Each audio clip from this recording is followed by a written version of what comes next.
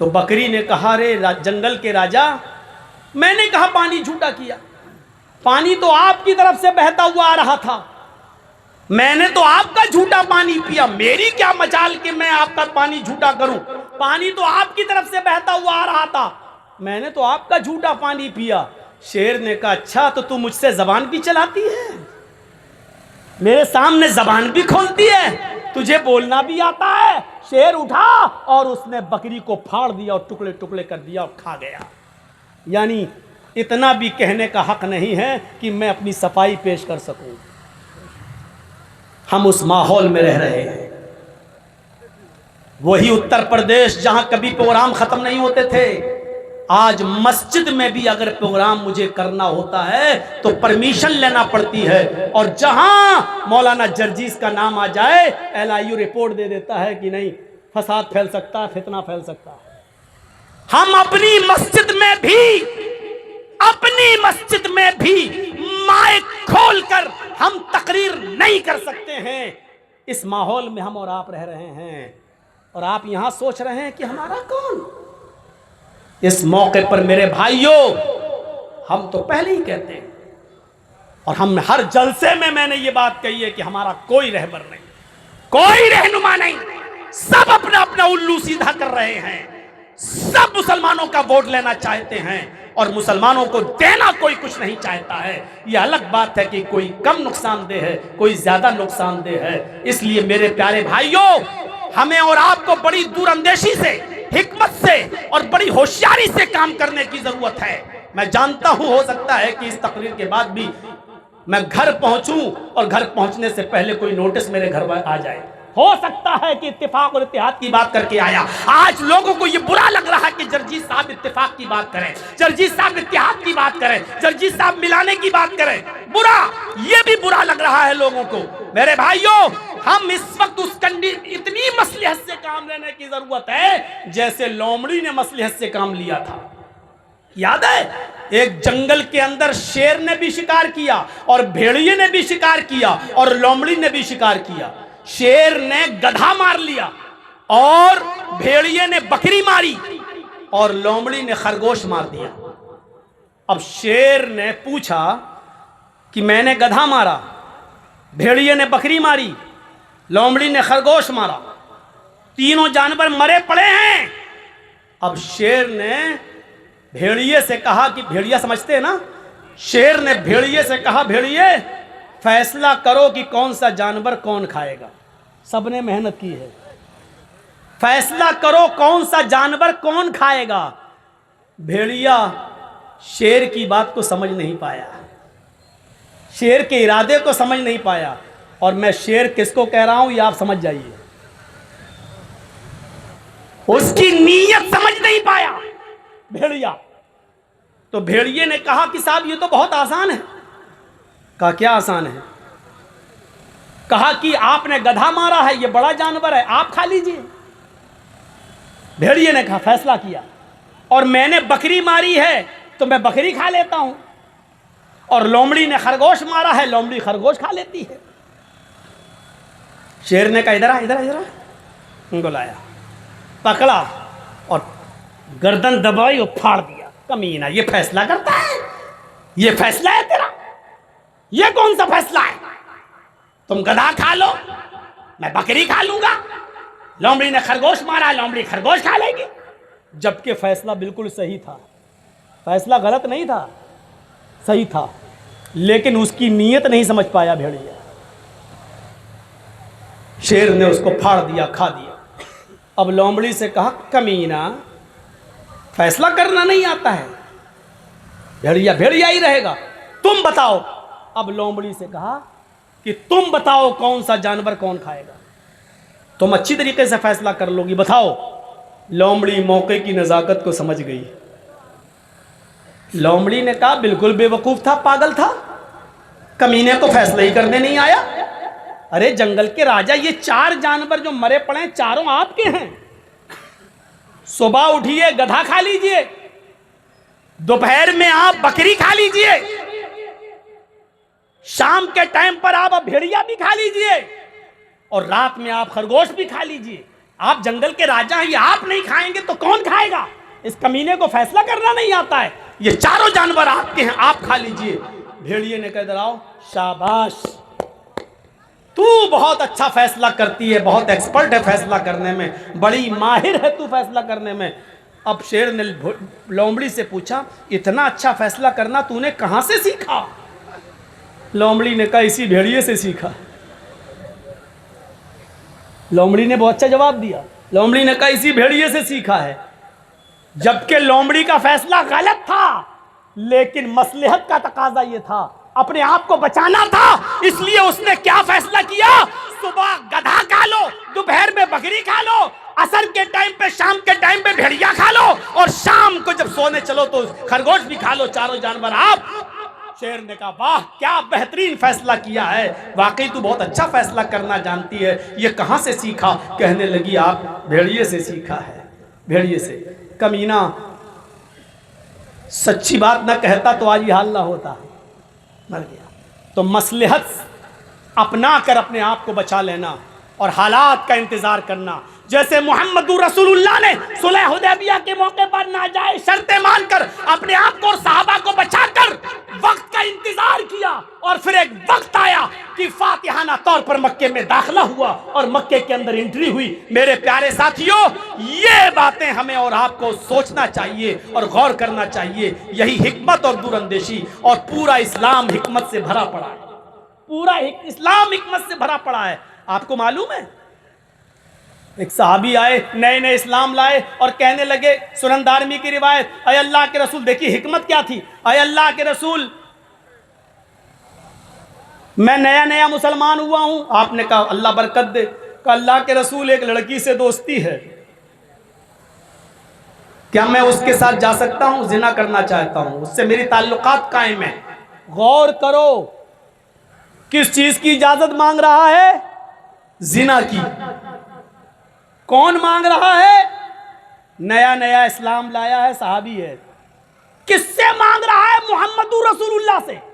ارے آپ کے اندر بھی اتنی تمیز ہوگی کہ سگریٹ پیتے ہوئے جا رہے ہوں گے اور کسی مولانا پر نظر پڑی، بزرگ آدمی پر، تو آپ اپنی سگریٹ بجھا لیتے ہیں کہ یہ مولانا صاحب کی کم سے کم عزت کرنی چاہیے، ان کے سامنے سگریٹ نہیں۔ اور یہ شخص کیسا دیہاتی تھا، اللہ کے رسول سے کہہ رہا ہے کہ مجھے اجازت دیجیے زنا کرنے کی، اور صحابہ کونی مار کے کرے چپ ہٹ۔ اللہ کے نبی نے فرمایا صحابہ سے نہیں نہیں نہیں نہیں، ہائے ہائے ہائے، مصلحت دیکھیے، حکمت دیکھیے۔ آپ چاہتے تو اس کو ڈانٹ سکتے تھے، پاگل کمینے، زنا کی اجازت مانگتا، شرم نہیں آتی تجھے؟ لیکن نہیں، ڈانٹا نہیں، کیونکہ ڈانٹتے تو بھاگ جاتا، پھٹکارتے تو بھاگ جاتا۔ آپ نے کہا ادھر آؤ، آپ نے اس کو کتنے پیار سے سمجھایا، اور سنو نوجوانوں، آپ نے اس کو کتنے پیار سے سمجھایا۔ آپ نے فرمایا بیٹھو، زنا کرنا چاہتے ہو؟ اب بھی کہہ رہا جی۔ کس سے؟ ایک ہے ہماری دوست۔ اچھا ایک کام کرو، جو کام تم اس لڑکی سے کرنا چاہتے ہو، چلو وہ کام تم اپنی ماں کے ساتھ کر لو، کرو گے؟ لیجیے، حکمت دیکھیے، جبکہ اللہ کے رسول یہ نہیں کہنا چاہ رہے ہیں کہ اپنی ماں سے کرو، لیکن آپ اس سے کہہ رہے ہیں کہ اپنی ماں کے ساتھ یہ کام کرو، کرو گے؟ کہ اللہ کے نبی، اس کی زبان سے جملہ کیا نکلا؟ فدا کا بھی و امی یا رسول اللہ، میرے ماں باپ آپ پر قربان، ایسا کون ہو سکتا ہے جو اپنی ماں کے ساتھ یہ زنا کرے؟ نہیں اللہ کے نبی، ایسا نہیں ہو سکتا، اپنی ماں کے ساتھ کون کرے گا؟ آپ نے کہا ہاں، ماں کے ساتھ تو کوئی نہیں کر سکتا۔ پھر آپ نے فوراً کہا اپنی بہن کے ساتھ یہ کام کر لو، جو اس لڑکی کے پاس ہے وہ تمہاری بہن کے پاس بھی ہے، یہی الفاظ ہیں۔ اس نے کہا اللہ کے نبی، میرے ماں باپ آپ پر قربان، کوئی شریف آدمی اپنی بہن کے ساتھ بھی غلط کام نہیں کر سکتا۔ آپ نے کہا ہاں بہن کے ساتھ کون کر سکتا ہے؟ دیکھیے سمجھانے کا اسٹائل دیکھیے، اپنی بیٹی کے ساتھ یہ غلط کام کر لو۔ اس نے کہا اللہ کے نبی، میرے ماں باپ آپ پر قربان، ایسا شریف انسان اپنی بہن، اپنی بیٹی کے ساتھ کون ہوگا جو زنا کرے گا؟ نہیں نہیں، بیٹی کے ساتھ بھی نہیں۔ پھر آپ نے اس سے کہا اچھا اپنی پھوپھی کے ساتھ کر لو، اپنی چچی کے ساتھ کر لو، اپنی خالہ کے ساتھ کر لو۔ ہر بات میں کہتا گیا کہ نہیں نہیں، اللہ کے نبی، شریف انسان کوئی اپنی چچی کے ساتھ، پھوپھی کے ساتھ نہیں کر سکتا ہے، خالہ کے ساتھ نہیں کر سکتا ہے۔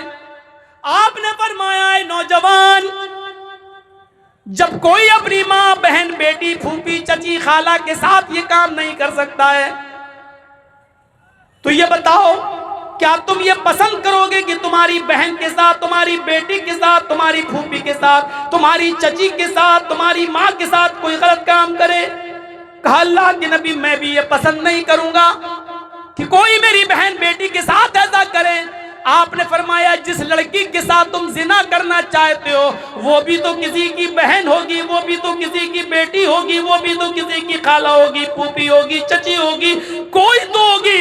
وہ آدمی کیسے برداشت کرے گا اور منظور کرے گا کہ اس کی بہن بیٹی کے ساتھ ایسا کیا جائے؟ کہنے لگا اللہ کے نبی میری سمجھ میں آ گیا ہے، میرے لیے دعا کیجیے اللہ تعالیٰ مجھے اس شر سے بچائے۔ آپ نے اس کے سر پہ ہاتھ پھیرا اور اس کے لیے دعا کی، اے اللہ اس کو حرام کاری سے اور حرام چیزوں سے بچا لے۔ اس نوجوان کا کہنا ہے کہ اللہ کے نبی کی اس دعا کے بعد کسی لڑکی کی طرف تو چھوڑو، کسی لڑکی کی طرف تو چھوڑو، کسی حرام چیز کی طرف بھی میری نظر نہیں اٹھی۔ آپ نے کتنی حکمت کے ساتھ سمجھایا، کتنی مصلحت کے ساتھ سمجھایا، ماں بہن بیٹی کا نام لے کے سمجھایا۔ اگر آپ اس کو ڈانٹتے اور پھٹکارتے تو بھاگ جاتا، اسلام سے دور ہو جاتا اور پھر قریب نہ آتا۔ آپ نے اس کو بڑے پیار سے سمجھایا، حکمت سے سمجھایا، اور پیار سے سمجھانے کا نتیجہ یہ نکلا کہ وہ تمام حرام کاموں سے توبہ کر لیتا ہے اور پھر کسی حرام چیز کی طرف نظر بھی نہیں ڈالتا۔ تو پورا اسلام حکمت سے بھرا پڑا ہے، پورا اسلام میرے بھائیوں مصلحت سے بھرا پڑا ہے۔ ہمیں اور آپ کو بھی مصلحت کے پیش نظر بہت سی چیزوں سے سمجھوتا کرنا پڑے گا، ہمیں بھی حالات کے پیش نظر بہت سی چیزوں سے سمجھوتا کرنا پڑے گا۔ بڑے باپ کا بیٹا مت بنو میرے بھائیوں، حکمت سے کام لیجئے۔ اور بہار کے اس وقت کے ہونے والے چناؤں کو جس پر پوری دنیا کی نظر ہے، ہندوستان کی نہیں پوری دنیا کی نظر ہے، اس چناؤ کو میرے بھائیوں ایک مثالی چناؤ بناؤ، الیکشن بناؤ۔ ویسے ہی آپ کو معلوم نہیں کہ آپ کو بدیشی کہا جا رہا ہے، آپ کو روہنگیا کہا جا رہا ہے، آپ کو بنگلہ دیشی کہا جا رہا ہے، آپ کے اوپر کیا کیا الزامات لگائے جا رہے ہیں، اور آپ یہ جانتے ہیں کہ کون آپ کے پیچھے پڑا ہوا ہے، اور اس وقت کے چناؤ کو کیا کیا بنانے کی کوشش کی جا رہی ہے۔ اس لیے مسلمانوں میری آپ سے اپیل ہے کہ بڑی حکمت کے ساتھ، بڑی دور اندیشی کے ساتھ ایک ایک ووٹ کی قدر و قیمت کو پہچاننا، اتفاق اور اتحاد کا ثبوت دینا، جہاں بھی جانا مل کر جانا، جس جگہ بھی ووٹ ڈالنا اتفاق کے ساتھ ڈالنا، اتحاد کے ساتھ ڈالنا۔ کس کو دینا یہ آپ کی مرضی ہے، لیکن انتشار نہ ہو، افتراق نہ ہو، بٹوارا نہ ہو۔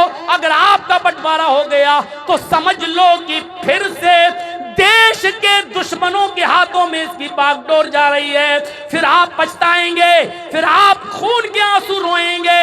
میرے بھائیو جس طریقے سے ہم لوگ خون کے آنسو رو رہے ہیں اسی طریقے سے آپ کو بھی خون کے آنسو رونے کے سوا کچھ نہیں ملے گا، کیونکہ اختلاف پھر بعد میں بھی ختم نہیں ہوگا۔ پھر مسجد کا جھگڑا، پھر تیری میری مسجد کا جھگڑا، تیرے میرے جنازے کا جھگڑا، تیری میری نماز کا جھگڑا، یہ سارے جھگڑے پھر شروع ہوں گے۔ اللہ سے دعا کرو میرے بھائیوں کہ اللہ ہم تمام مسلمانوں کو اتفاق اور اتحاد کے ایک پلیٹ فارم پہ قائم فرما دے، ہم سب کو ملا دے، ہم سب کو آپسی اختلافات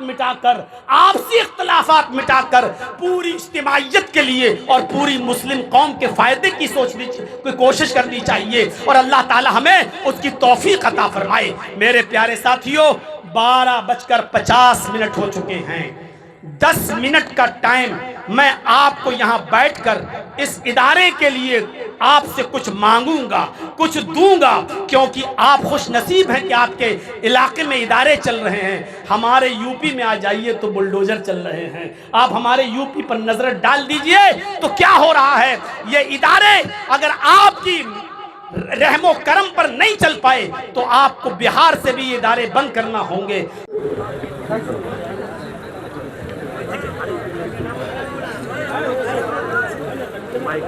تھوڑا نیچے کریے، آپ تھوڑا نیچے کروائیے۔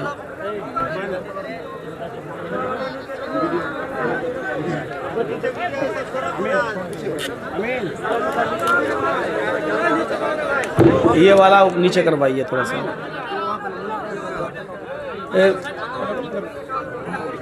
اس کو نیچے کریے سب۔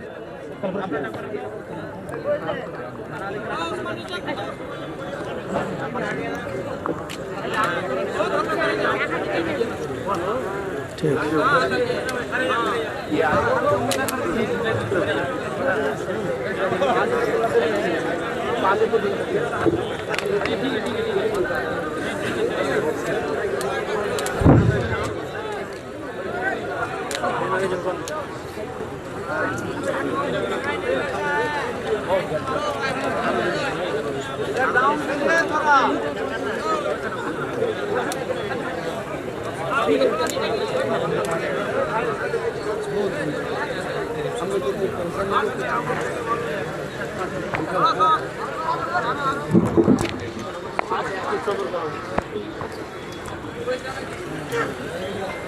السلام علیکم ورحمۃ اللہ وبرکاتہ۔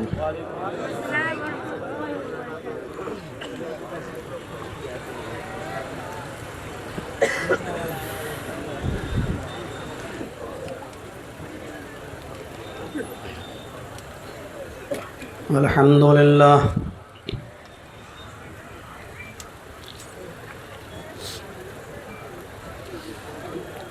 الحمد للہ نحمده ونستعینه ونستغفره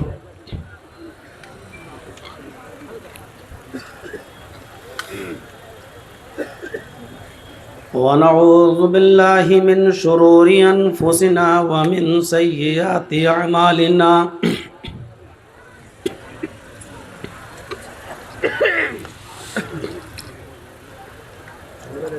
من يهده الله فلا مضل له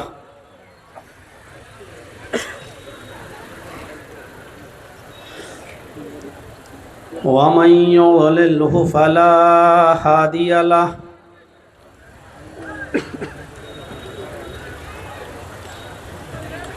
وأشهد أن لا إله إلا الله وحده لا شريك له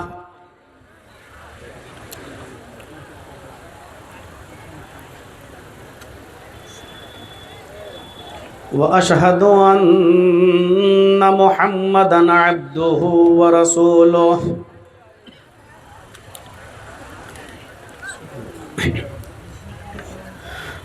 أما بعد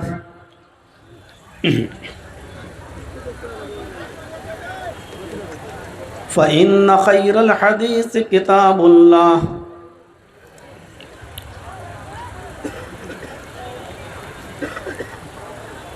وخير الهدي هدي محمد صلى الله عليه وسلم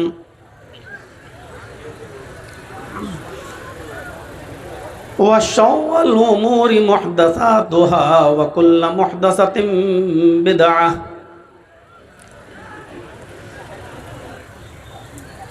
وكل بدعة ضلالة وكل ضلالة في النار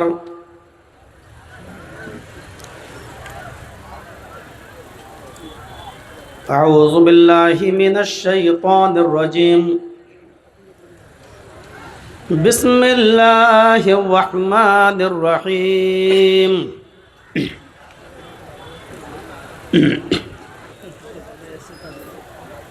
وَإِذَا قِيلَ لَهُمْ لَا تُفْسِدُوا فِي الْأَرْضِ قَالُوا إِنَّمَا نَحْنُ مُصْلِحُونَ أَلَا إِنَّهُمْ هُمُ الْمُفْسِدُونَ وَلَكِنْ لَا يَشْعُرُونَ رب اشرح لي صدري ويسر لي أمري واحلل عقدة من لساني يفقهوا قولي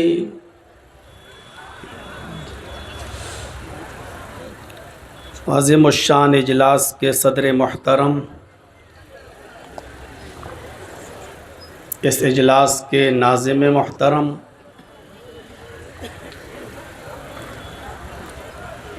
اس اجلاس کے روح رواں اور جن کی دعوت پر میں نے لبیک کہا ہے، جناب رحمان صاحب، اسٹیج پر بیٹھے ہوئے معزز و موقر علماء کرام، مدرسہ حاضہ کا پورا اسٹاف، اراکین و ممبران، اسٹیج پر بیٹھے ہوئے محلے کے اور اس علاقے کے باوقار و سمانت احباب، بیلوا کشن گنج اور اس کے اطراف و اکناف سے تشریف لائے ہوئے انتہائی محترم سامعین حضرات، پردہ نشین اسلامی خواتین، ماں اور بہنوں، قوم و ملت کے لائق ور نوجوانوں، مستقبل کے ہونہار عزیز بچوں، بیلوا میں میں جب بھی آتا ہوں تو مجھے اپنا پرانا دور یاد آ جاتا ہے۔ اس علاقے میں میری سب سے پہلی تقریر اسی بیلوا کی سرزمین پر ہوئی تھی، اور اسی سرزمین پر اور اسی فیلڈ پر ہوئی تھی۔ غالباً 1999 کا دور تھا، اور آج 2025 چل رہی ہے۔ 26 سال کا عرصہ، 25 سال کا عرصہ بہت ہی جلدی گزر گیا۔ نئی نسلیں آ گئیں۔ یقیناً ان 25 سالوں میں بہت سے لوگ اس دنیا سے چلے بھی گئے۔ جیسے میں 25 سال پہلے بھی جناب اسرائیل صاحب کے گھر پہ رکا تھا، اور آج بھی میں انہی کے گھر پر ٹھہرا ہوا ہوں۔ اشرف بھائی ہمارے میزبان بنے، ہم ان کے مہمان۔ اللہ رب العالمین جو لوگ اس دنیا سے گزر گئے ان کو غریق رحمت فرمائے، ان کی مغفرت فرمائے، اور جو لوگ اس وقت موجود ہیں اللہ رب العالمین ہمیں دین اسلام پر قائم رکھنا، اور جب ہمارا خاتمہ ہو تو ایمان پر ہمارا خاتمہ فرمانا۔ بہت ہی حساس موضوع کی طرف آج میں آپ کو لے چلنا چاہتا ہوں۔ اس دور میں، اس زمانے میں ہمیں اس چیز کی ضرورت ہے۔ جو قرآن کی آیت میں نے آپ کے سامنے ابھی تلاوت کی ہے سورہ بقرہ کے دوسرے رکوع سے، اس آیت کے اندر اللہ تبارک و تعالیٰ نے منافقوں کی ایک نشانی بتائی ہے۔ ایک علامت بتائی ہے، اور یہ بتایا ہے کہ منافق کی پہچان کیا ہے۔ اذا قیل لهم لا تفسدوا فی الارض، منافق کو آپ کیسے پہچانیں گے؟ بہت سی علامتیں ہیں، لیکن یہاں میں ایک علامت بتلا رہا ہوں آپ کو، کہ جب ان سے کہا جاتا ہے کہ زمین میں فساد مت پھیلاؤ، زمین میں فساد برپا مت کرو، تو منافق آدمی جھٹ سے یہ جواب دیتا ہے انما نحن مصلحون، ہم تو اصلاح کر رہے ہیں، ہم فسادی نہیں ہیں۔ ابھی جرجیت صاحب سے کہیے کہ جرجیت صاحب آپ یہ مت بولنا، وہ مت بولنا، اس پہ تقریر مت کرنا، آپ آئے ہو تو یہ مت کہنا، وہ مت کہنا، اور سیدھے سیدھے دین کی بات بتا کر آپ چلے جائیے۔ جرجیت صاحب جھٹ سے کہیں گے کیوں؟ میں جو بول رہا ہوں یا بولتا ہوں وہ کوئی چیز غلط ہے کیا؟ کیا میں سچ نہیں بولتا ہوں؟ کیا میں حق بات نہیں کہتا ہوں؟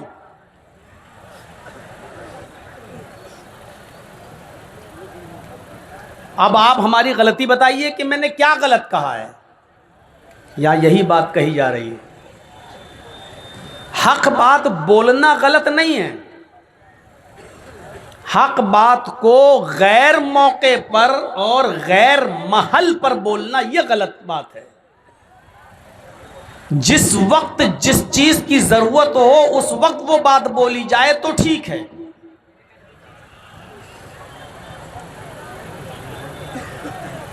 اس جلسے میں بول سکتا ہوں کہ 200 300 400 500 آدمیوں کی بارات غلط ہے. اسلام میں کوئی حکم موجود نہیں ہے، شرعاً ناجائز ہے. ہم اس جلسے میں بول سکتے ہیں، جمعے کے خطبے میں بول سکتے ہیں کہ کسی بھی لڑکی والے کے یہاں کھانا کھانے کی کوئی شرعی دلیل نہیں ملتی کہ لڑکی والے کے یہاں کھانا کھایا جائے، اور لڑکی کا باپ بھی مہمانوں کو اپنے گھر بلا کر ان کو کھانا کھلائے اور بہترین سے بہترین ڈشز بنا کر کھلائے. شریعت میں لڑکی والے کے لیے کھلانے کی کوئی ذمہ داری نہیں. ولیمہ ہے جو لڑکے کے اوپر اور لڑکے کے والوں پر فرض ضروری ہے کہ وہ کریں. اولم ولو بشاتن، اگرچہ ایک بکری ہی کیوں نہ ہو لیکن ولیمہ کرو. ولیمہ ہے لیکن لڑکی والے کے یہاں نہیں. اس جلسے میں بول رہا ہوں ٹھیک ہے، جمعے کے خطبے میں بول رہا ہوں ٹھیک ہے، لیکن جرجیز صاحب کو آپ نے بارات کی دعوت دیتی اور جرجیز صاحب کو نکاح پڑھانا ہے. باراتی بھی آ گئے ہیں، بارات بھی پہنچ گئی ہے، پنڈال بھی لگ گیا ہے، میرج ہوم بھی لگا ہے، لائٹیں بھی جل رہی ہیں، 400 500 آدمیوں کی بارات بھی آ گئی ہے. اب ان سب لوگوں کے سامنے جرجیز صاحب کہہ رہے ہیں بارات حرام، یہ چور ہیں، یہ ڈاکو ہیں، کیوں آئے ہیں؟ تو ایسے موقع پر جرجیز صاحب کا بولنا خطرے سے خالی نہیں ہے. ہو سکتا ہے کہ وہی 400 اور 500 آدمی آپ کا گریبان پکڑیں، ماریں، پیٹیں اور آپ کو وہاں سے بھاگنا پڑے. اب آپ جرجیز صاحب کہہ رہے ہیں کیا میں نے غلط بات بولی ہے، کیا صحیح نہیں ہے؟ جرجیز صاحب آپ بولے تو صحیح ہو، لیکن موقع اور محل تو دیکھتے کہ موقع اور محل کیا ہے. اسی موقع اور محل کے پس منظر میں اللہ کے نبی نے فرمایا من رأى منكم منکرا فلیغیرہ بیدہ، جب تم کسی برائی کو اپنی آنکھوں سے دیکھ لو تو کوشش کرو اس کو اپنے ہاتھ سے روکنے کی، اپنے ہاتھ سے اس کو مٹاؤ، اس برائی کو اپنے ہاتھ سے روکو. لیکن اس کے فوراً بعد ہی اللہ کے نبی نے فرما دیا وَإِن لَّمْ يَسْتَطِعْ فَبِاللِّسَانِ، اگر ہاتھ سے اس برائی کو دور کرنا ممکن نہ ہو تو یہ نہیں کہا کہ لڑو، یہ نہیں کہا کہ جھگڑا کرو، یہ نہیں کہا کہ زبردستی اس کو مٹاؤ. اگر ہاتھ سے کسی برائی کو روکنے میں فتنہ پھیل سکتا ہے، فساد برپا ہو سکتا ہے، لڑائی ہو سکتی ہے، جھگڑا ہو سکتا ہے، تو تم وہاں اس برائی کو ہاتھ سے مت روکو، فَبِلِسَانِهِ، اپنی زبان سے منع کرو. لیکن کبھی کبھی زبان چلانا بھی بڑا مشکل ہو جاتا ہے، اور زبان سے کہنے میں بھی فتنہ اور فساد پھیل سکتا ہے. اس لیے اللہ کے رسول نے یہ نہیں کہا کہ زبان سے ہر حال میں کہو اور اس برائی کو زبان سے کہہ کر مٹاؤ، نہیں. فَمَن لَّمْ يَسْتَطِعْ فَبِقَلْبِهِ، اگر زبان سے کوئی بات کہنے میں برائی کے مٹانے کے لیے اگر اس میں بھی جھگڑا ہو سکتا ہو، اس میں بھی فساد ہو سکتا ہو، اس میں بھی لفڑا ہو سکتا ہو، اس میں بھی خون خرابہ ہو سکتا ہو، تو تم زبان سے بھی ان کو منع مت کرو. فَبِقَلْبِهِ، تو دل سے برا جانو، لیکن فتنہ اور فساد نہ پھیلاؤ، یہ کہا ہے. اب آپ اندازہ لگا سکتے ہیں برائی کو اتنے زور و شور کے ساتھ مٹانے کا حکم دیا کہ ہاتھ سے روکو، لیکن اگر ہاتھ سے روکنے میں فتنہ اور فساد خون خرابہ ہونے کا ڈر ہو تو ہاتھ سے مت روکو، زبان سے منع کرو. اور زبان سے منع کرنے میں بھی خون خرابہ پھیل سکتا ہو تو زبان سے بھی مت کہو بلکہ دل سے برا جانو اور خود اس جگہ مت جاؤ، ہٹ جاؤ. ٹھیک ہے، اس کو میں برات منع کروں گا تو یہ ہمارے اوپر پل پڑیں گے، تو جرجیز صاحب آپ خود برات میں مت جائیے، دل سے برا جانیے، اپنے گھر بیٹھیے، چپ چاپ رہیے. یہ ذالک ضعف الایمان، یہ ایمان کا سب سے کمزور درجہ ہے. میری بات آپ سمجھ گئے ہوں گے کہ میرا اشارہ کس طرف ہے، میں کہنا کیا چاہ رہا ہوں. یہ منافقوں کا وصف ہے کہ جب ان سے کہا جاتا ہے کہ زمین میں فساد مت پھیلاؤ تو اکڑ کر کہتے ہیں میں تو حق بات کہہ رہا ہوں، میں تو اصلاح کر رہا ہوں، میں صحیح بات بول رہا ہوں. آپ کے صحیح بات کہنے کا انکار میں نہیں کر رہا ہوں، آپ صحیح بات غلط جگہ پر کہہ رہے ہیں اور غلط وقت پر کہہ رہے ہیں. اب رمضان کا مہینہ چل رہا ہو، آپ قربانی کے احکام بتائیں تو صحیح نہیں ہے۔ رمضان کے مہینے میں آپ خطبہ دیں کہ قربانی ایسے کرو، جانور کو ایسے لٹاؤ، اتنا دانت کا جانور ہونا چاہیے، اتنا اس کی عمر ہونی چاہیے، تو آپ کو لوگ بے وقوف کہیں گے، جبکہ آپ صحیح بات بول رہے ہیں، قرآن و حدیث بول رہے ہیں، لیکن اس وقت یہ موقع نہیں ہے۔ رمضان کے مہینے میں آپ کو رمضان کے مسائل بتانا پڑیں گے، عید الاضحیٰ کے مہینے میں آپ کو عید الاضحیٰ کے مسائل بتانا پڑیں گے، قربانی کے مسائل بتانا پڑیں گے۔ میرے بھائیوں، اسی طریقے سے حق بات کہنے کا اور صحیح بات کہنے کا ایک موقع ہوتا ہے، اس موقع پر آپ کہیے، اور ایک وقت ہوتا ہے، اس وقت پر وہ بات کہیے تو اچھی لگتی ہے۔ تو منافق وقت اور ٹائم نہیں دیکھتا ہے، کہتا ہے انما نحن مصلحون، ہم تو اصلاح کرنے والے ہیں، لیکن اللہ نے کیا کہا؟ الا، ہوشیار رہنا ایسے لوگوں سے، انہم هم المفسدون ولکن لا یشعرون، یہ اصلاح پھیلانے والے لوگ نہیں ہیں، اصلاح کرنے والے لوگ نہیں ہیں، یہ سماج کا بھلا چاہنے والے لوگ نہیں ہیں، یہی فسادی ہیں، یہی مفسد ہیں، وَلَٰكِن لَا يَشْعُرُونَ، ان کو پتہ نہیں ہے، یہ جانتے نہیں ہیں، یہ سمجھ رہے ہیں کہ میں بہت اچھا کام کر رہا ہوں، یہ سمجھ رہے ہیں کہ میں بہت نیک کام کر رہا ہوں، حالانکہ نیک کام کرنے کا یہ وقت نہیں تھا۔ اب میں ایک دو مثالیں آپ کے سامنے رکھوں گا۔ 35 سال کی عمر تھی نبی اکرم صلی اللہ علیہ وسلم کی، یعنی 40 سال کے بعد آپ رسول بنے، ابھی نبی بھی نہیں بنے تھے، ابھی رسالت بھی نہیں ملی تھی، نبوت بھی نہیں ملی تھی، عمر کتنی تھی؟ 35 سال، اور مکہ میں تیز بارش ہو گئی، سیلاب آ گیا، اور خانہ کعبہ جس کا ہم اور آپ سب طواف کرتے ہیں، اس خانہ کعبہ میں شگاف پڑ گیا، وہ ڈہ گیا، وہ گر گیا۔ تو مکے کے لوگوں نے از سر نو دوبارہ خانہ کعبہ کو بنا کر تیار کیا۔ یہ سب کا عقیدہ تھا کہ اللہ کا گھر ہے، خانہ کعبہ کو بنا کر تیار کیا۔ جب خانہ کعبہ بن کر تیار ہو گیا، آپ لوگ تھوڑا جلدی کریے، بیچ میں کھڑے ہو کے چندہ کرنے کو میں منع نہیں کر رہا ہوں، لیکن تھوڑا سا ڈسٹرب ہو رہا ہے، جلدی کیجئے، مدرسے کا کام ہے، وہ تو کرنا ہی ہے، وہ تو ضروری ہے، اسی مقصد سے جلسہ ہوا ہے، اس میں کوئی رکاوٹ نہیں، لیکن تھوڑا جلدی۔ خانہ کعبہ جب بن کر تیار ہو گیا دوبارہ، تو جو حجر اسود تھا، حجر اسود جس کو ہم اور آپ جا کر چومتے ہیں، جو وہاں تک پہنچ جائے، بوسہ لیتے ہیں، اس حجر اسود کو رکھنے کا جب نمبر آیا، اس کو اسی جگہ پر رکھ دیا جائے جہاں وہ رکھا ہے، تو اس کو رکھنا تھا۔ تو بڑے بڑے قبیلے لڑنے لگے، بڑے بڑے قبیلے لڑنے لگے، خاندان لڑنے لگے۔ یہ کہتا ہے میرا قبیلے کا سردار رکھے گا، دوسرا قبیلہ کہتا نہیں، اس حجر اسود کو میرے قبیلے کا سردار رکھے گا، تیسرا کھڑے ہو کے کہتا ہے اس کو میرے قبیلے کا سردار رکھے گا، چوتھا کہتا ہے اس کو۔ الغرض بڑے بڑے قبیلے لوگ لڑنے لگے اور کہنے لگے کہ نہیں، اس حجر اسود کو اٹھا کر اس کی جگہ پر رکھنے کا حق صرف ہمارے قبیلے کو حاصل ہوگا، یہاں تک کہ تلواریں نکل آئیں، لڑنے پر آمادہ ہو گئے، خون خرابہ پھیلنے کی نوبت آ گئی، خون خرابہ پھیلنے کی نوبت آ گئی۔ اب آپ لوگ اپنی جگہ پر بیٹھے رہیے، جس کو جب کوئی نذرانہ تحفہ مدرسے کو دینا ہو، صدقہ، تو انشاءاللہ میں آپ کو موقع دوں گا، تقریر کے بعد میں بیٹھوں گا، مجھ سے مصافحہ بھی کریے گا، اور میرے ہاتھ پر اس مدرسے کے لیے آپ کو کچھ دینا بھی ہوگا، آپ اس کی جیب سے میں نکالوں گا، ضرور اپنی محبت دیکھوں گا۔ 26 سال سے کرتے چلے آ رہے ہیں، اب تک بلا رہے ہیں، تو آج بھی دیکھتا ہوں کہ آپ کو کتنی محبت ہے ہم سے اور میری کتنی بات مانتے ہیں، لیکن بیچ میں اٹھ کر تھوڑا ڈسٹرب مت کیجئے۔ تو میرے بھائیوں سنیے، خون خرابے کی نوبت آ گئی، تلواریں نکل آئیں، فتنہ پھیل گیا۔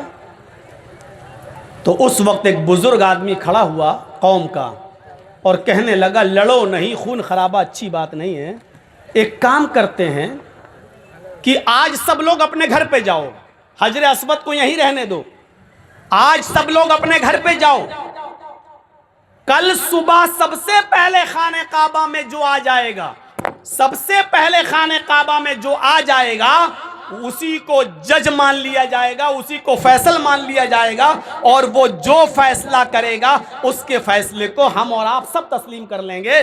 وہی جج ہوگا، وہ جو فیصلہ کرے گا اس کا فیصلہ مانا جائے گا۔ سب لوگ اس بات پر متفق ہو گئے کہ ہاں چلیے کل سب سے پہلے جو خانہ کعبہ میں آئے گا وہ جج ہوگا، اور وہ جو فیصلہ کرے گا اس کا فیصلہ سب مان لیں گے۔ تو ہر آدمی کو یہ امید تھی کہ سب سے پہلے میں ہی آؤں گا، ہم سوئیں گے ہی نہیں آج رات میں، سب سے پہلے ہم ہی آئیں گے خانہ کعبہ میں۔ تو سب لوگ جا کر اپنے اپنے بستر پر بیٹھ گئے، باتیں کرنے لگے۔ محمد الرسول اللہ، جو ابھی تک محمد ابن عبداللہ ہیں، وہ بھی آئے اور آپ اپنے گھر میں آ کر لیٹ گئے، آرام کرنے لگے۔ جو جلدی سوتا ہے عموماً وہ جلدی اٹھ جاتا ہے، اور کبھی کبھی رات بھر جاگنے کے چکر میں آدمی کو بالکل جب رات کی جوانی ہوتی ہے تو آدمی کی آنکھ لگ جاتی ہے۔ اسٹیشن پر بیٹھے ہیں، 12 بجے سے بیٹھے انتظار کر رہے ہیں، پتہ چلا گاڑی 2:30 بجے آئے گی، پھر وہ 3 بجے آئے گی، پھر 3:30، اچانک آنکھ لگ گئی، پتہ چلا گاڑی آئی اور چلی بھی گئی اور ہم بیٹھے رہ گئے۔ جو لوگ آئے وہ رات بھر جاگتے رہے، لیکن عین موقع پر جب صبح ہونے والی ہوئی تو ان کی آنکھ لگ گئی، اور محمد ابن عبداللہ آتے ہی سو گئے تھے، اس لیے صبح جلدی اٹھ گئے اور خانہ کعبہ میں سب سے پہلے پہنچ گئے۔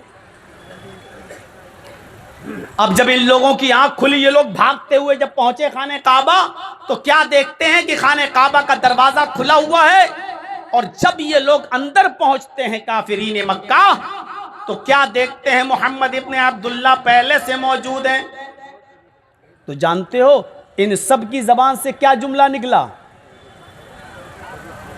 جیسے ہی ان لوگوں نے محمد ابن عبداللہ کو دیکھا تو ان کی زبان سے جو جملہ نکلا وہ جملہ یہ تھا، قد جاءنا الامین قد جاءنا الصادق، ہمارے پاس امانت دار آ گیا، ہمارے پاس ایک سچا انسان آ گیا۔ مجھے تھوڑا ڈر لگ رہا ہے، یہ لائٹ آنکھ مار رہی ہے، ڈیزل کہیں ختم ہونے والا نہ ہو، تھوڑا پہلے سے بول کے رکھیے، نہیں تو پھر ایک دم اندھیرا ہو جائے گا، پھر لوگوں کو بیڑی اور سگریٹ پینے کا موقع مل جائے گا۔